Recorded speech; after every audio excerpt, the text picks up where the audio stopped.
사랑하는 자들아, 우리가 서로 사랑하자. 사랑은 하나님께 속한 것이니 사랑하는 자마다 하나님으로부터 나서 하나님을 알고 사랑하지 아니하는 자는 하나님을 알지 못하나니 이는 하나님은 사랑이심이라.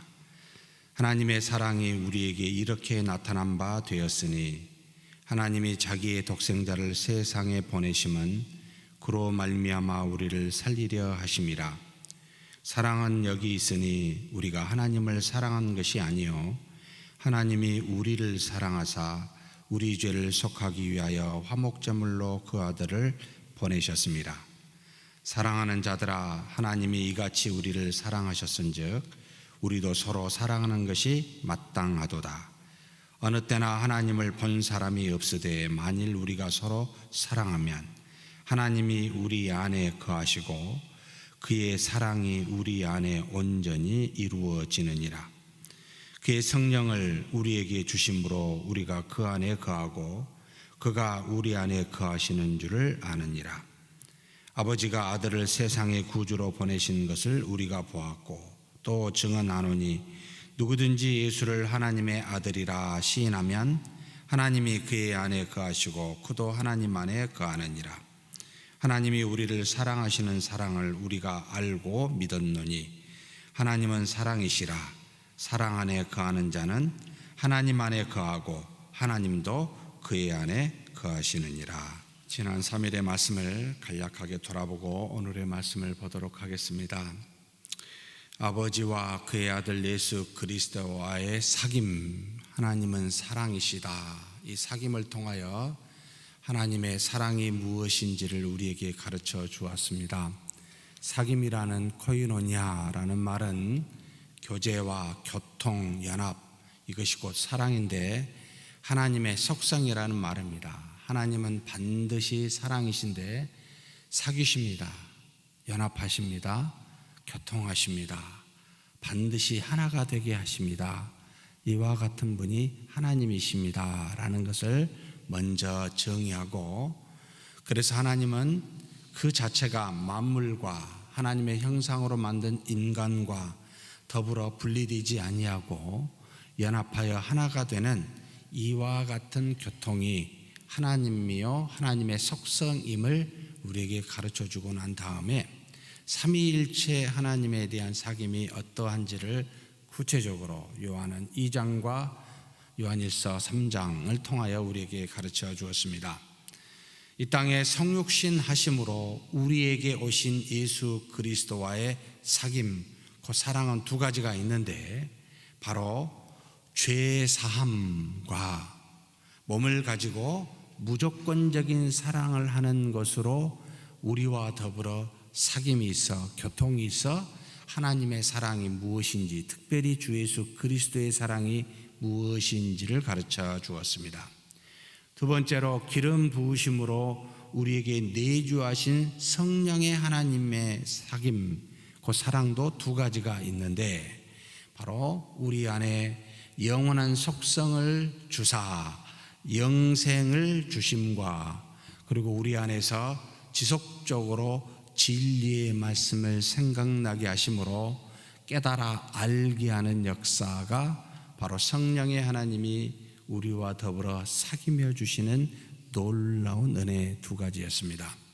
세 번째로 초월하여 하늘에 계신 아버지 하나님과의 사귐, 그 사랑에도 두 가지가 있는데 바로 우리로 하여금 하나님의 자녀라, 양자라 일컫는 은혜를 주시고, 그리고 우리는 세상에 또는 악한 양에 속하지 아니하고 오직 썩지 아니할 씨로 된 하나님께 속한 자가 되게 하사 비록 연약하여 죄를 지을 일이 잠깐 있을지라도 우리는 하나님께 속한 자로서 그 사랑에서 영원히 끊어지지 아니하게 하는 놀라운 역사가 아버지 하나님의 사귐으로부터 우리는 지속적으로 그 은혜를 공급받고 있습니다 라는 게 우리가 어제까지 나눈 은혜의 말씀이었습니다. 오늘의 말씀은 이렇게 삼위일체 하나님의 사귐의 사랑이 어떠한지를 사도 요한은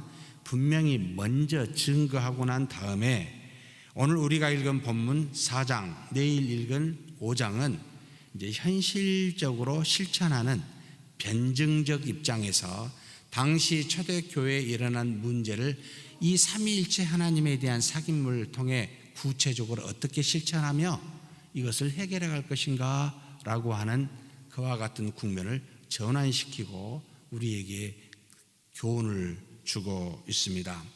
이렇게 삼위일체 하나님과의 사귐이 있으므로 속량과 영생과 양자됨을 받았고 무조건적 사랑과 진리를 알고 비록 연약하다 할지라도 악한 영에 속하지 아니하고 하나님께 속하였는데, 이렇게 바른 신앙에서 너희가 이와 같은 곳에 세워져 있는데 이런 사귐으로 너희가 사랑을 받았는데 어떻게 이 신앙에서 떠나 율법주의나 영지주의나 타협주의나 심지어 배타주의에 빠질 수가 있겠는가 라고 하는 그런 어떤 반문을 가지고 이 요한이 4장 5장을 이제는 기록하며 우리에게 구체적으로 실천사항을 가르쳐 주고 계십니다. 먼저 첫 번째로 영을 다 믿지 말고 이렇게 삼위일체 하나님께 속하였는지를 한번 분별해라 라고 먼저 권면합니다. 하나님, 삼위일체 하나님과 사귐이 있는 우리, 진리가 무엇인지를 아는 우리이니까 이제는 모든 있는 영을 다 믿지 말고 모든 말하는 것을, 교회에서 있는 것을 다 믿지 말고 분별해보라 라고 1절에서 3절 4장 가르치고 있습니다. 같이 한번 읽겠습니다. 사랑하는 자들아, 영을 다 믿지 말고 오직 영들이 하나님께 속하였나 분별하라. 많은 거짓 선지자가 세상에 나왔음이라. 이로써 너희가 하나님의 영을 알지니 곧 예수 그리스도께서 육체로 오신 것을 시인하는 영마다 하나님께 속한 것이요 예수를 시인하지 아니하는 영마다 하나님께 속한 것이 아니니 이것이 곧 적 그리스도의 영이라. 오리라 한 말을 너희가 들었거니와 지금 벌써 세상에 있느니라. 사랑하는 성도 여러분, 아무리 가까운 사람이라 할지라도 오랫동안 친분 관계를 가졌다 할지라도 여러분 다른 영인지를 구별하셔야 됩니다. 하나님의 말씀에 따라 말하고 있는지 아닌지를 분별해야 됩니다. 이것을 지금 사도 요한은 강력하게 요청하고 있습니다. 악한 영은 다른 가르침은 교회 밖에서 말하는 것이 아니라 교회에서 말하는, 교회 안에 있는 사람을 통해서 나오는 거짓 영에게 속한 말들이 나오기 때문에 이걸 분별해라 라고 분명히 말합니다. 마지막에 너희가 들었거니와 지금 벌써 세상에 있느니라, 너희와 함께 있느니라, 이것을 우리에게 지금 말해주고 있습니다. 100년의 기간 동안 예수님이 십자가에 죽으시고 승천하신 지 70년이 지나는 동안 이 사도 요한은 초대교회에 일어나는 많은 문제를 봐왔습니다. 성경이, 신약이 아직 형성되지 아니하였고 오직 사도신경과 그리고 흩어져 있는 복음서와 바울 서신을 가지고 그들의 믿음을 유지하며 그들이 하나님 앞에 고백하는 고백으로 교회의 순수성과 복음성을 유지하고 있는 상태에 수없이 많은 이야기들이, 수없이 많은 경험들이, 수없이 세상에 있는 이론들이 교회로 들어와 혼란케 하는 것을 보아왔습니다.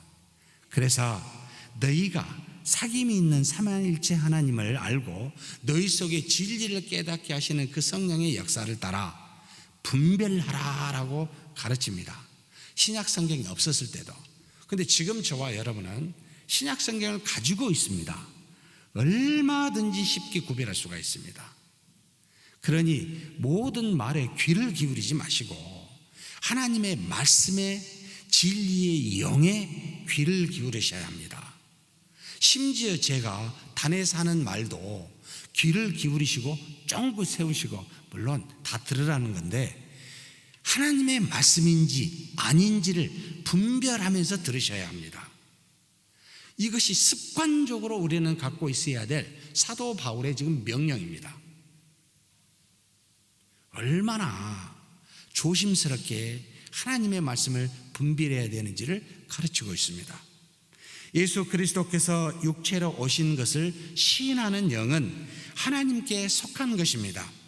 육체로 오신 것을 거부한 영지주의의 수많은 영향들 지금도 있습니다. 이것을 배척하라는 겁니다.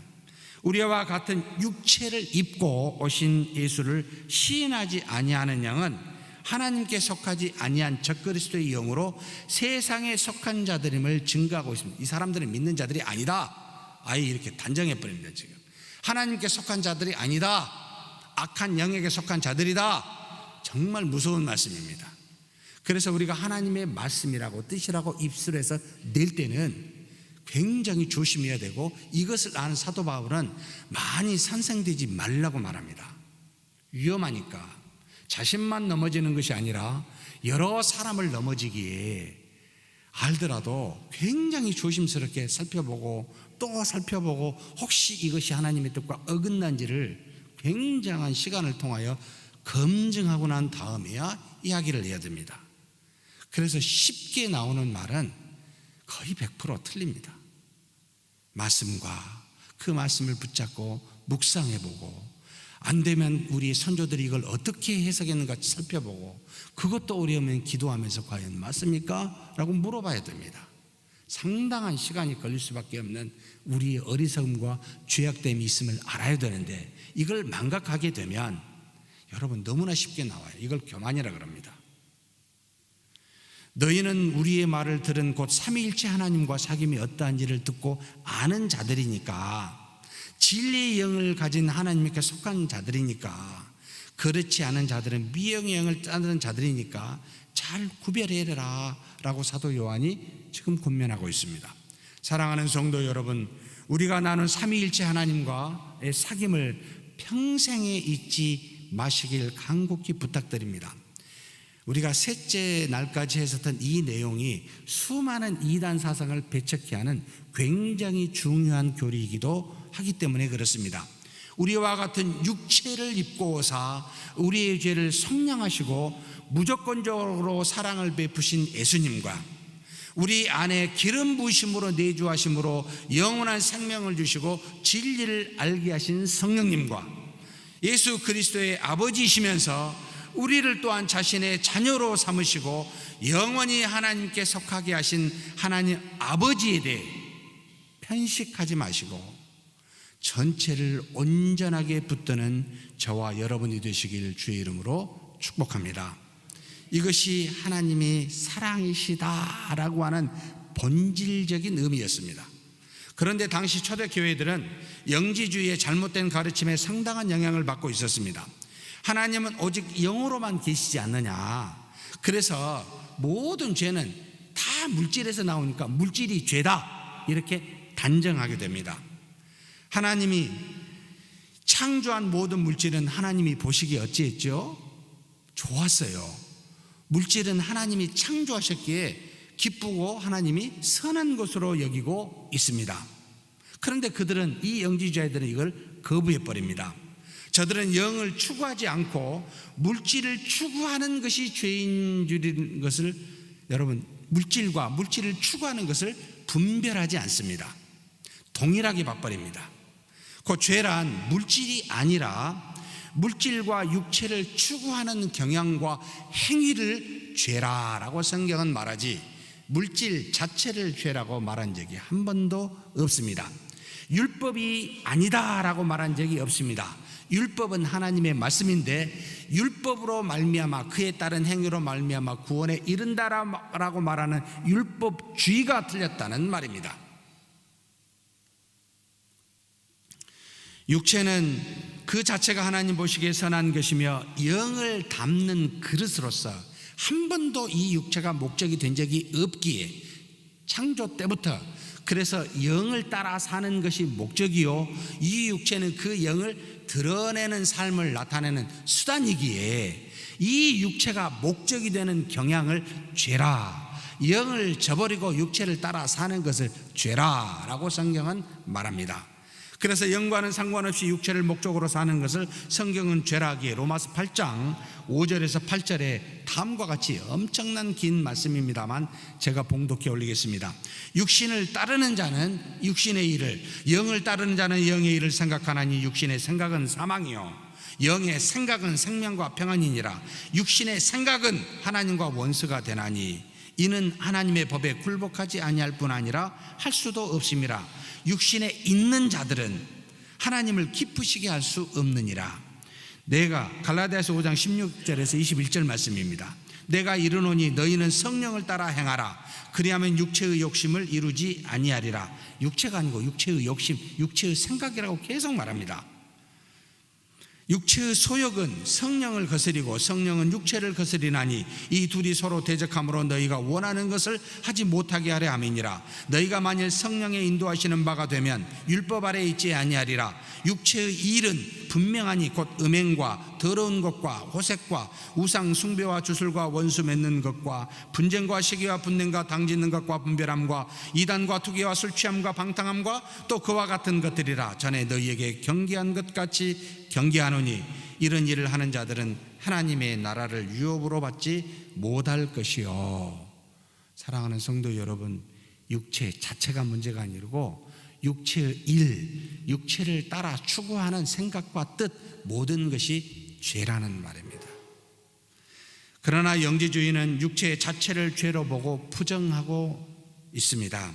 그래서 영이신 하나님만 믿으면 되고 육체적으로 드러나는 모든 의의 행위까지도 부정하는 우를 범합니다. 그래서 율법도 부정할 뿐만 아니라 율법은 행위로 말미암아 해야 되니까 그것도 아니라는 거예요. 심지어 믿음에 따른 성령의 열매, 우리의 행함으로 나오는 것도 부정하는 우를 범하게 됩니다. 영지주의의 영향들입니다. 이런 것들이. 결국 그들이 믿는 믿음은 오직 영과 마음에만 존재하지 삶의 구체적인 영역에서 행함으로 나오는 모든 것을 거부하는 이단적 사상을 낳게 됩니다. 이는 결국 구약에 나타난 수많은 기름 부음을 받은 자들, 곧 제사장, 선지자, 왕들, 이들을 부정할 뿐만 아니라 그들이 전한 하나님의 말씀인 율법도 거부하는 우를 범하게 됩니다. 율법이 하나님의 말씀 아닌가요? 신약에서 야고보서나 요한서신, 바울서신에서 수없이 강조하는 믿음에 따른 행함을 간과하게 되거나 무시하게 되는 우를 이렇게 영지주의자들의 영향을 받은 사람들이 이제 갖게 됩니다. 믿음이 최고라고 이야기를 하는데 그 믿음은 영과 마음에만 있고요, 행함에서는 이제 사라져 버렸습니다. 요한일서 5장이 전체인데 3장을 이론을 말하고 나머지 4장 5장은 여러분 행함을 말합니다. 로마서 15장이 전체인데 8장까지가 여러분 이론이고 9장부터는 지독하리만치 우리에게 행함의 요구를 하고 있습니다. 이걸 어떻게 해석해야 되겠습니까? 믿음이면 오케이면 다른 율법과 말씀은 이제 필요가 없어져 버립니다. 이제 어떻게 여기까지 갔을까요? 어떻게 믿음을 이렇게 협소하게 이야기하게 됐을까요? 정말 성경도 모르고 그리스도도 모르고 구약도 신약도 전체를 모르는 이야기가 돼버립니다. 이런 이야기가 우리 교회에서 나오면 안 되지요. 부끄럽습니다. 이렇게 되면 이런 이야기를 우리 발을 붙일 수 없게끔 여러분, 저와 여러분이 튼튼해야죠.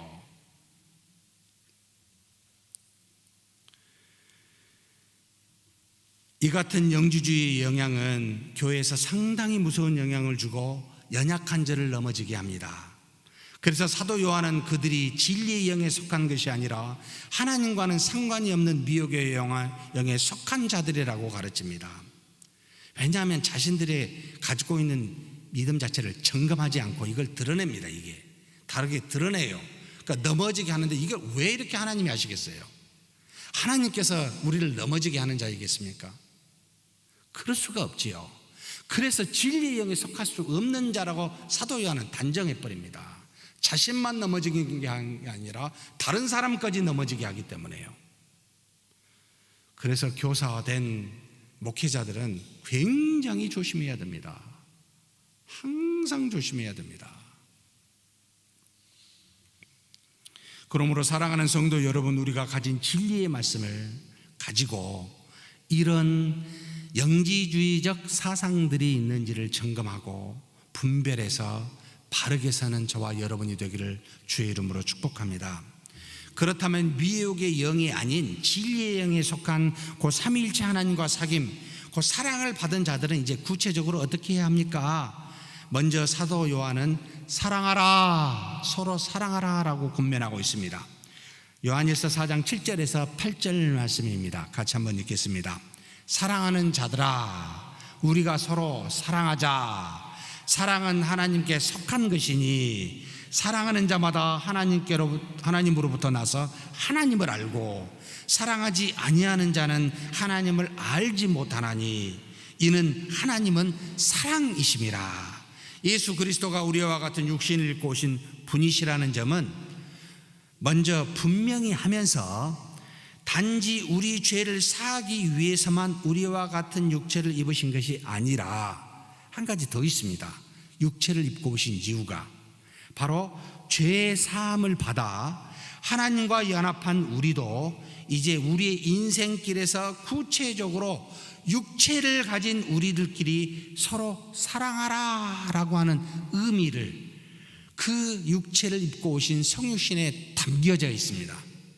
그래서 율법의 본체시고 실체이며 근원이신 율법을 제정하신 예수님이 30년 동안을 십자가에 못 박혀 죽으시기 전에 살면서 어떻게 사신지 아십니까?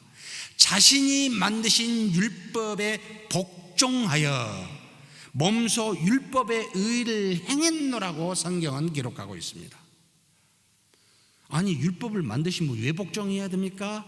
그 이유는 전적으로 우리에게 있습니다. 육체를 가진 너희도, 나를 믿는 너희도 나처럼 이렇게 율법을 구현하는 의를 행하라, 사랑하라는 겁니다. 여러분, 율법을 크게 두 가지로 나누면 뭐라고 말하죠? 율법사가 와서 예수님께 물었잖아요. 첫째 되는 계명은 하나님을 사랑하는 것이고, 둘째 되는 계명은 내 이웃을 내 자신처럼 사랑하는 것이라. 이것이 십계명이라는 거였습니다. 몸을 입고 오신 것은 그 사랑을 보여주시기 위함이라는 뜻입니다. 이는 그리스도의 영을 가진 너희도 하나님의 자녀로 신분만 바뀌는 것이 아니라 육체를 통해 이제 하나님의 자녀됨의 의의 열매인 이 사랑을 구현하며 살라라는 의미가 바로 여기에 담겨져 있다 이 말입니다. 그래서 사랑을 받은 우리에게 사도 요한은 서로 사랑하자라고 권면하고 있습니다. 이는 예수 그리스도의 사랑이 우리 안에 있으므로 우리도 그렇게 사랑할 수가 있기 때문에 그렇습니다. 사랑할 수 없는데 사랑하자 하겠습니까? 사랑할 만한 능력이 있으니까 사랑하자라고 권면하고 있는 겁니다. 우리의 영은 이미 성령의 내주로 완벽한 사랑이 완성되었지만 이제 육체로 그 사랑을 구현해라 라고 하는 의미를 말해주고 있습니다. 사랑하는 성도 여러분, 삼위일체 하나님의 사귐으로 말미암아 하나님의 사랑을 받은 우리는 사랑하지 못할 사람이 이 땅에 아무도 없습니다. 전부 다 사랑할 수가 있습니다. 그래서 예수님은 우리의 원수도 사랑할 수 있는 능력이 있기에 원수도 사랑하라 라고 다음과 같이 명령하셨습니다. 마태복음 5장 43절에서 44절 말씀입니다. 또 내 이웃을 사랑하고 내 원수를 미워하라 하였다는 것을 너희가 들었으나, 이건 옛 계명 구약입니다. 나는 너희에게 이르노니 너희 원수를 사랑하며 너희를 박해하는 자를 위하여 기도하라. 육신을 입고 이 땅에 오신 예수님은 뭐예요? 이제 너희는 나처럼, 너희가 나를 사랑하지 않았어도 내가 너희를 사랑한 것처럼 너희 원수도 사랑해라. 너희를 미워하는 자를 위해서 기도까지 해라 라고 지금 가르치고 있습니다. 그럴 사랑이 우리 안에 있기 때문에요. 하나님이 우리에게 보여주신 사랑은 우리를 살리려고 자기의 독생자를 이 땅에 육신을 입어 보내셨다는 데 있다고 증거합니다. 그러니까 하나님이 우리를 사랑하는 것은 나 너 사랑한다 말로 한 게 아니라는 말이에요. 직접 자신의 독생자를 보내심으로 보이셨다는 겁니다. 구체적으로 이것을 요한일서 4장 9절에 다음과 같이 증거하고 있습니다. 같이 한번 읽겠습니다. 요한일서 4장 9절입니다. 하나님의 사랑이 우리에게 이렇게 나타난 바 되었으니 하나님이 자기의 독생자를 세상에 보내심은 그로 말미암아 우리를 살리려 하심이라. 하나님의 사랑이 이렇게 나타나는데 어떻게 나타나요? 하나님이 자기의 독생자를 세상에 보내심으로, 여러분, 구체적 행함으로 보이셨다는 거예요. 말로만 너 사랑해, 너 나 자녀가 돼, 그냥 말로 하실 수도 있어요. 능력이 많으시니까, 전지전능하시니까 무엇이든지 그냥 말로 다 이룰 수가 있었습니다. 그런데 그렇게 안 하셨다는 겁니다. 사랑을 구체적으로 보이셨다는 말입니다. 사랑은 그저 영에만 머물러 있거나 생각과 마음에만 머물러 있는 것이 아니라 육체를 입고 구체적인 행위로 나타나는 것이 사랑이다라는 것을 가르쳐주고 있습니다. 하나님의 사랑은 이처럼 우리에게 보이고 만져지도록 구체적인 모습으로 독생자 예수 그리스도를 통해 나타내 보여 주셨습니다. 사랑하는 성도 여러분, 그러니 우리도 마음으로만 사랑하는 것이 아니라 구체적으로 실제적으로 서로 사랑해야 한다라는 말입니다. 하나님도 그리하셨습니다. 그러므로 마음에 있는 사랑은 사랑이 아니다라는 뜻입니다. 그래서 하나님께서 한 율법사에게 계명에 대한 설명하실 때 신명기와 레위기서를 설명하시면서 마태복음 22장 37절에 39절에 다음과 같이 말씀하면서 사랑에 대한, 여러분, 어떻게 사랑해야 될지를 아주 정확하게 이야기하십니다. 예수께서 이르시되 내 마음을 다하고 목숨을 다하고 뜻을 다하여 주 너의 하나님을 사랑하라. 자, 사랑하라 했는데 앞에다 뭘 단서를 줬어요? 방법입니다. 이게 마음을 다하고 목숨을 다하고 뜻을 다해야 돼요. 누구를 사랑할 때요? 하나님을 사랑할 때. 그런데 이웃을 사랑할 때는 어떻게 사랑해야 됩니까? 38절입니다. 이것이 크고 첫째 되는 계명이요, 39절 같이 읽겠습니다. 둘째도 그와 같으니 내 이웃을 어떻게 사랑하라고요? 내 자신과 같이 사랑하라. 여러분, 자신이 어떻게 생겼습니까? 생긴 건 다양하지만 육체를 갖고 있잖아요. 내 몸처럼. 우리를 어떻게 사랑하죠? 날마다 식사하시잖아요. 먹이잖아요. 배고파서 먹기도 하고 살려고 먹기도 하고 옷 입으시잖아요. 꾸미시잖아요. 내 자신을 그렇게 사랑해야 하는 것처럼 너가 이웃을 사랑하려면 그렇게 해야 된다는 뜻입니다. 매우 구체적이고 실체적이라는 겁니다. 사랑하는 성도 여러분, 사랑은 상대가 나를 사랑하지 않아도 사랑해야 된다고 이제 두 번째 사랑의 방법에 대해서 가르칩니다. 사도 요한은 우리에게 구체적인 사랑의 방법이 어때야 되는지를 가르쳐 주는데, 우리가 먼저 하나님을 사랑해서 하나님이 우리를 사랑한 것이 아니라 우리가 하나님을 사랑하지 아니하였을 때에 하나님이 우리를 무조건적으로 일방적으로 사랑하셨다는 점을 너희가 알고, 너희가 사랑하는 방법도 구체적으로 해야 되지만 무조건적으로 일방적으로 하라는 겁니다. 요한일서 4장 10절에서 11절 말씀 같이 한번 읽겠습니다. 사랑은 여기 있으니 우리가 하나님을 사랑한 것이 아니요 하나님이 우리를 사랑하사 우리 죄를 속하기 위하여 화목제물로 그 아들을 보내셨습니다. 사랑하는 자들아, 하나님이 이같이 우리를 사랑하셨은즉 우리도 서로 사랑하는 것이 마땅하도다. 사랑은 상대가 나를 사랑하지 않을 때도 어떻게 해야 된다고요? 사랑해야 된다는 것을, 이것이 사랑이라고 지금 가르치고 있습니다. 즉 사랑은 일방적인 겁니다. 무조건적인 것입니다. 이것이 바로 참 사랑입니다. 기브 앤 테이크, 이건 세상의 상호 인격적인 사랑, 이것만 있어도 참 세상이 깨끗할 거라고 보이긴 한데, 성경은 이 정도를 사랑이라고 말하지 않아요. 이건 이방인들도 할 수 있다고 말하는 거예요. 우리를 사랑하는 자를 사랑하지 못한 사람이 어디 있습니까? 성경에서 말한 사랑은 예수님이 우리에게, 하나님이 우리에게 보여준 사랑인데, 우리가 그를 사랑하지 않을 때 일방적으로 사랑했고 무조건적으로 사랑했다. 이것이 사랑이다. 너희가 서로 구체적으로 사랑할 때 이렇게 해라 라고 지금 가르치고 있습니다. 그래서 사도 요한은 하나님이 이같이 우리를 사랑하셨으니 우리도 이 같은 사랑을 하는 것이 마땅하다 라고 가르치고 있습니다. 사랑하는 성도 여러분, 상대가 어찌하든지 한번 무조건적으로 일방적으로 한번 사랑해 보시지 않겠습니까? 무한할 겁니다. 쉽지 않을 겁니다. 아니, 마치 공을 튀기면 시멘트 바닥에 그대로 튀어 올라오듯이 아무 반응이 없을 수도 있습니다. 그런데도 사랑하는 것이 사랑이다. 이것이 예수님이 보여주신 하나님의 사랑이다 라는 겁니다. 한번 그렇게 해보시지 않겠습니까? 이렇게 무조건적으로 먼저 사랑하는 자에게는요, 놀랍게도 두 가지 은혜가 있음을 요한이 가르쳐주고 있습니다. 무조건 사랑이 충분하지 않을 수 있습니다. 우리가 또 부족할 수 있어요. 그리고 상대는 전혀 우리를 사랑하려는 마음이 없을 수도 있어요. 그럼에도 불구하고 우리가 사랑을 하게 되면 사랑 자체가, 이 사랑을 부족하지만 없는 사랑이지만 그 사랑을 온전하게 이루는 능력과 은혜가 있다고 말합니다. 요한일서 4장 12절입니다. 같이 한번 읽겠습니다.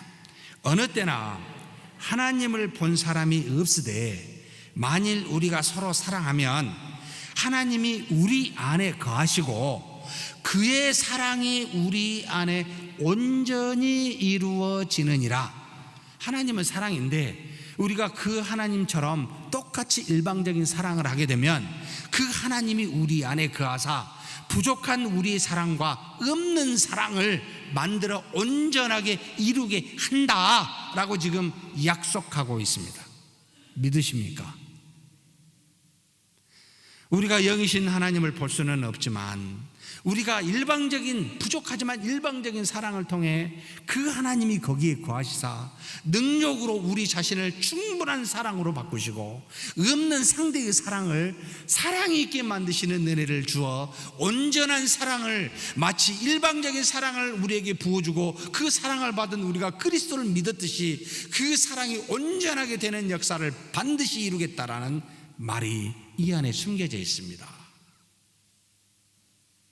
얼마나 놀랍습니까? 그래서 사랑은 단지 인간의 어떤 감정이 아닙니다. 이 사랑은 하나님이시기에, 사랑으로 함께한 하나님이 반드시 역사하시기에 우리를 온전한 사랑으로 이끄는 능력과 은혜가 있다라고 가르치고 있습니다. 사랑해 보니까 부족한 사랑을 하는 자신에게나 없는 사랑 있는 상대에게나 놀랍게 역사하더라는 겁니다. 사랑해 보니까 알게 되더라는 겁니다. 한번 해보셔야 되지 않겠습니까? 엄청나게 욕했고 상처를 엄청 줬고 그런 사랑을 할 수 있습니다. 일방적으로 어떤 일이 일어나는지 한번 경험해 보시지 않겠습니까? 해보라는 겁니다. 사도 요한이.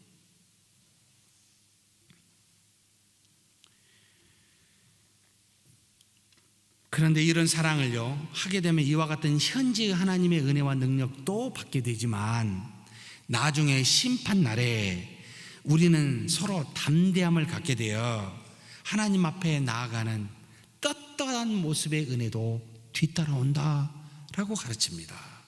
얼마나 좋습니까? 서로 떳떳하게 하나님 앞에 서게 되는 역사가 일방적 사랑을 하게 되니까 갖게 되더라는 겁니다.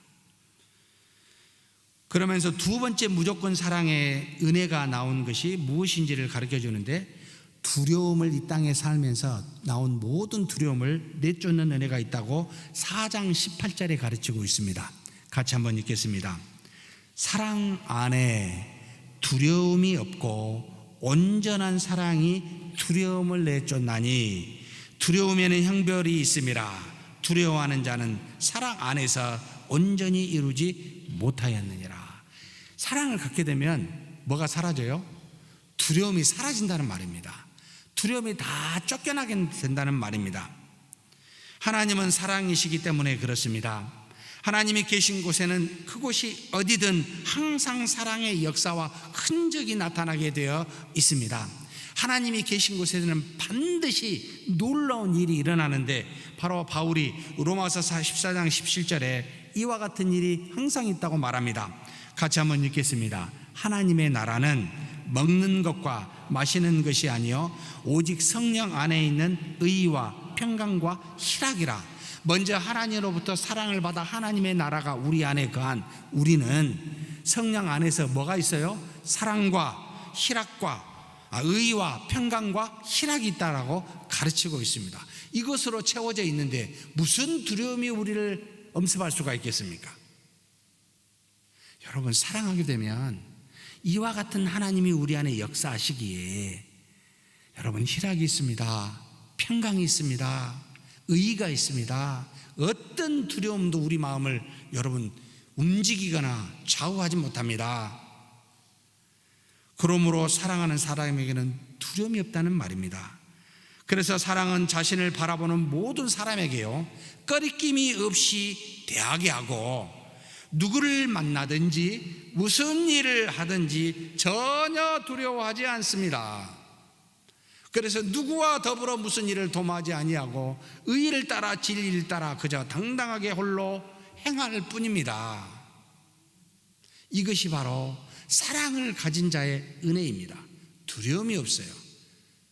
그러다가 죽지만 예수님처럼 한번 죽어봅시다. 얼마나 은혜가 있는지 모릅니다. 그러나 두려움이 없어요. 죽이려면 죽여라. 한 대 때리면 이쪽도 때려라. 속옷 가져가면 겉옷도 가져가라. 어디 가자니까 심의도 가자. 두려움이 없으니까요. 이것이 사랑하는 자의 은혜입니다. 사랑하는 성도 여러분, 무조건적인 이 사랑을 통해 이런 은혜를 누리는 저와 여러분이 되시길 주의 이름으로 축복합니다.